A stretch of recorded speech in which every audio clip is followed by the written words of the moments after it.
On Sunday 23rd October 2022, Winnie, I almost call her Winnie Mandela, Winnie ODINGA was quoted in the Sunday Nation commenting about the accusations that she and Junet Mohammed caused Raila his presidency. So far Junet has not reacted. Winnie has reacted.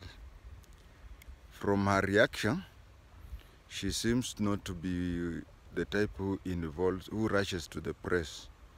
But apparently, the rumor had become so much that she felt compelled, because the writer of the Sunday Nation alleges that she is the one who searched for him to make a response. That was very brave of her, and she has to be thanked. While attending many special branch courses, especially the basic one, we had an instructor called Mr. Okatu. He was a Mukamba, but he had a Luo nickname, and the Luo nickname stuck. So 90% of the people who know him, at least in the special branch, do not know his real name, but they know him as Mr. Okatu. He taught us that the best way to find out something about somebody, if two people are disagreeing on something, don't use the evidence of one against the other, because in an adversarial circumstances, you don't expect one to praise the other. So Mr. Okatu taught us that use the evidence given by somebody for or against himself or herself. So I learned a lot from Winnie Odinga. I learned a lot from Winnie Odinga's statement, and I would advise you to read it. Winnie was born when Nelson Mandela was released. My only daughter was also born around the same time. So most boys who were born that time were called Nelson, to commemorate the release of Nelson Mandela. And Raila and Ida decided to name the child Winnie, after Winnie Mandela. At that time I was in Mandera in Kenya, and my daughter was born around that time. You remember that is also the time when Robert Oko died. I wanted to name my child Zinzi Mandela, because I didn't like Winnie Mandela, because of the Mandela Football Club and the death of Stombi. That is Winnie to me. She's like a daughter to me. She's the same age with my daughter. As for her parents, I am 3 weeks older than President Obama, and I am 3 months older than President Uhuru. So my two age mates usually refer to Raila as a big brother. So I think Raila is a big brother to me. Junet has not spoken. We cannot condemn him unheard. I liked that when she talked about her several roles during the campaign, she talked that she was Raila's daughter during the campaign time. There is an emotional attachment on that. She was Raila's employee. So you see, that is somebody employed getting a monthly whatever. And lastly, and also equally important like the two, she was Raila's supporter. So she said that as far as you condemn her for whatever she did, but you know, she had to combine that. You could be just Raila's supporter, but you see, she's more than that. She was employed by him, given assignment, and also she was also his child. At the end of the day that Raila will retire from politics, he will still be Winnie's father. But you his supporter, the day he retires from politics, that is the end of your support for him.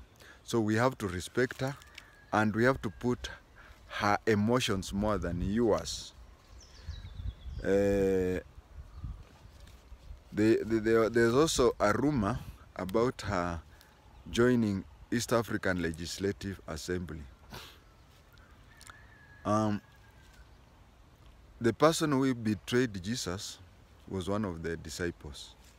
What am I trying to say? Your enemy, your overt enemy, cannot betray you, because when he comes around, you check yourself and keep away from him.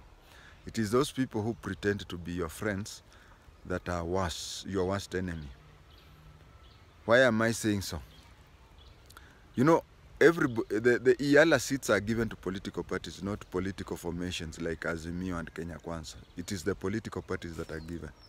Now, maybe you want somebody to be given that seat, but you find that maybe you want to block somebody from getting that seat. And the best way is to give Winnie's name. You're floating that name to block somebody. At the same time, you're floating that to be seen to be a sycophant. But you see, at the end of the day, if Winnie is selected, political enemies of Raila will look at it this way, that the seat used to be occupied by Oburu. Now it is by Winnie. So that whenever injustice is done to Raila, it is the Kibera people who go to strike. But when he's given IALA seat or something, so Winnie was very clever there. In the Sunday Nation, she said that she's not interested in that, and she has not applied. And so she saw no need of talking of that.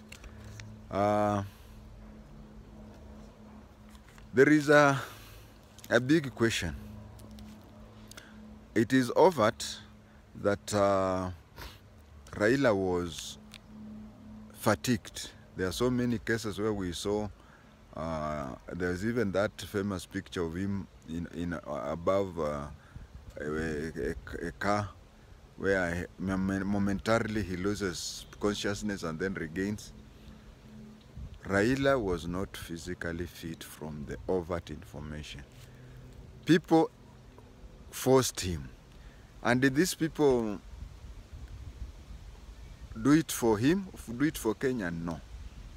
These people did it for their own selfish ends, starting with Uhuru Kenyatta. In the Sunday Nation, she's asking a very good question. When did the deep state move from Uhuru to Ruto? You see, all this time, the Raila family and Raila supporters, they always believed that the system and deep state were at the beckon of Uhuru and that he will hand over to. So that is that.